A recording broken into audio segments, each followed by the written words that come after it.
today, we are looking at an absolutely fascinating historical mystery. Every year, millions of people around the world commemorate the tragedy of Ashura. We mourn for the grandson of Prophet Muhammad, Imam Hussain, who was brutally massacred along with his family and companions on the desert plains of Karbala. But when you step back and look at the sheer amount of granular detail that has survived, we know the exact names of the fighters, the specific dialogues happening in the tents the night before, even the very final moments of a 6-month-old infant. You really have to ask yourself, how do we know all of this? How on earth did such an incredibly detailed historical record survive for over 1,000 years? Okay, let's dive into this. Our central historical detective question today is how the ruling Umayyad and later Abbasid empires tried and completely failed to wipe this tragedy from the historical record.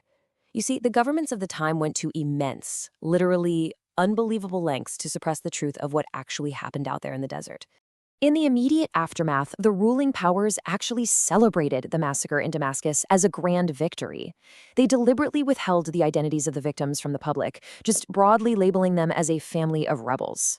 And to justify this, they twisted religious scripture to claim that the ruler was chosen by absolute divine will. So, by their logic, anyone who stood up to them, even the prophet's own grandson, was an unlawful rebel. It was incredibly dangerous to speak the truth about Karbala. Anyone caught distributing accounts of the massacre faced severe persecution or even death. Section 1. The women as media, captives turned broadcasters. So how did the truth get out? Well, Imam Hussain knew the extreme dangers of this journey. Yet he deliberately brought his family, including the women and children, to the battlefield specifically to serve as the media for the mission. The surviving captives used the profound, undeniable emotional weight of public mourning to force the reality of the massacre into the public eye. When Lady Kulthum saw the severed head of her brother, she wept and recited this incredibly powerful poetry, crying out, "I left my beloved on the sand of Karbala. O Allah, do not irrigate this land with water again." This kind of visceral grief completely shattered the state's narrative of a clean, justified political victory. These women provided the exact, granular details that historians rely on today. Lady Zainab famously and fearlessly challenged the tyrant Ibn Ziyad right in his own court in Kufa, literally tearing apart his propaganda in public. Fatima and Lady Sukayna recounted the horrifying aftermath, detailing the physical abuses, the forceful removal of their anklets, and the terrifying journey as captives to Sham. Even Dulham, the wife of a companion named Zuhar, narrated the events leading up to the battle and the heartbreaking attempts to bury the martyrs who had been left without shrouds. They were absolute powerhouses of historical preservation. Section 2. The Power of Tears. Imam Zain al-Abidin's covert strategy.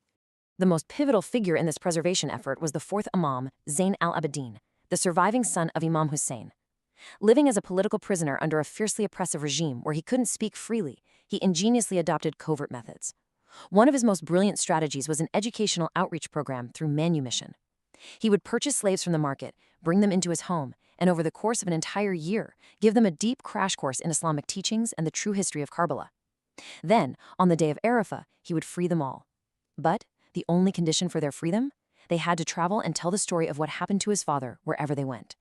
This astonishing strategy is exactly why the history of Karbala spread as far and wide as Africa in the very early days. Now, what's really interesting about this slide is how the Imam also weaponized his own grief. For over 30 years, he maintained a profound state of public sorrow to constantly provoke questions from the public. Whenever he drank water, he would mix it with his tears. If he walked through the market and saw a butcher preparing to slaughter a sheep, he would publicly weep and declare that even animals are given water before they die. Yet his father was massacred while desperately thirsty. This relentless emotional display mobilized the public consciousness in a way that speeches simply couldn't. In addition to his tears, because his direct speech was so heavily restricted by the government, the Imam used the spiritual vehicle of prayer. He compiled a profound system of supplications known today as the Sahifa Sajidiyya. Through these deeply emotional and theological prayers, he was able to safely and indirectly educate the masses, keeping the spiritual and historical legacy of his family alive right under the noses of the authorities. Section 3. The Enemy Confessions. The plot twist of historical records. Here is where we pivot to one of the most fascinating twists of the entire explainer. The enemy army itself became a primary source, thanks to a historiographical tool known as the criterion for embarrassment. Now, you might wonder, why on earth should we trust what the killers had to say? Well, this academic principle dictates that if an enemy openly admits to committing a horrific, shameful atrocity, like the slaughter of a 6-month-old infant or the burning of children's tents, the account is overwhelmingly likely to be true. No one invents stories that permanently destroy their own reputation. Their confessions actually validate the most brutal facts of Ashura. Take, for example, a man named Humayd ibn Muslim. He was essentially an embedded reporter for the Umayyad army, commissioned to document their so-called victory.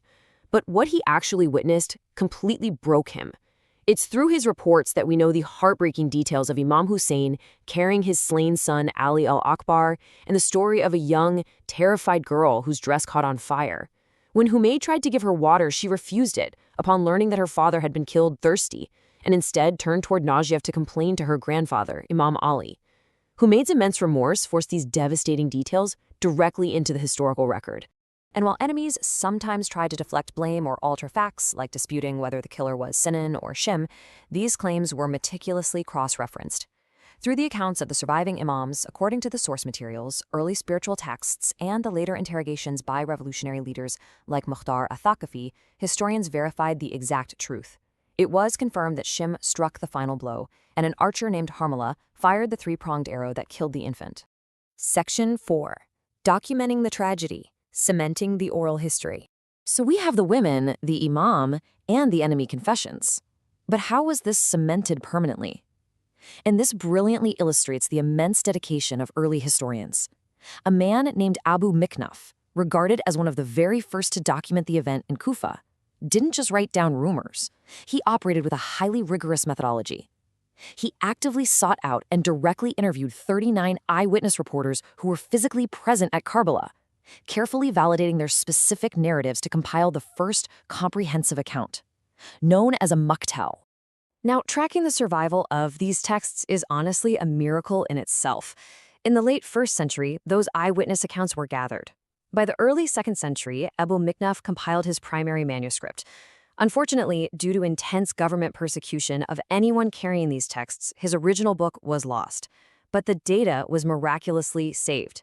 Later, late 3rd century secondary historians, most notably the famous scholar Tabari, heavily quoted and preserved Abu Miknaf's work within their own massive historical volumes. Beyond traditional history books, the facts were also preserved in sacred texts. The Ziyarat al-Nahya al-Muqaddasa is a beautiful, rhyming spiritual salutation attributed to the 12th Imam. It acts as both a deeply moving religious rite and a granular historical document, meticulously listing the names of the fallen companions, and vividly describing the exact physical atrocities of the final moments, down to the sweat on the imam's face and the specific weapons used against him. When we pull all this evidence together, we see that the story of Karbala didn't rely on just one vulnerable thread. It rested on 4 unshakable pillars of preservation. The few surviving companions, like Uqba ibn Siman, who were there from the start, the women and children who fearlessly broadcasted the truth from captivity, the guilt-ridden soldiers of the enemy army, and the surviving imams who dedicated their lives to keeping the sorrow alive. Together, they acted as the ultimate safeguard against the erasure of this history. Which leaves us with this final, incredibly powerful thought.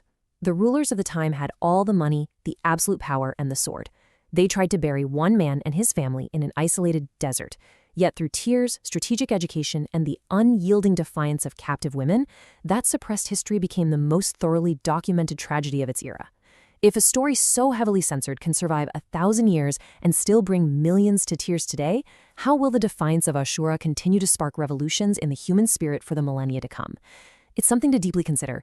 Thank you so much for joining me for this explainer, and keep learning.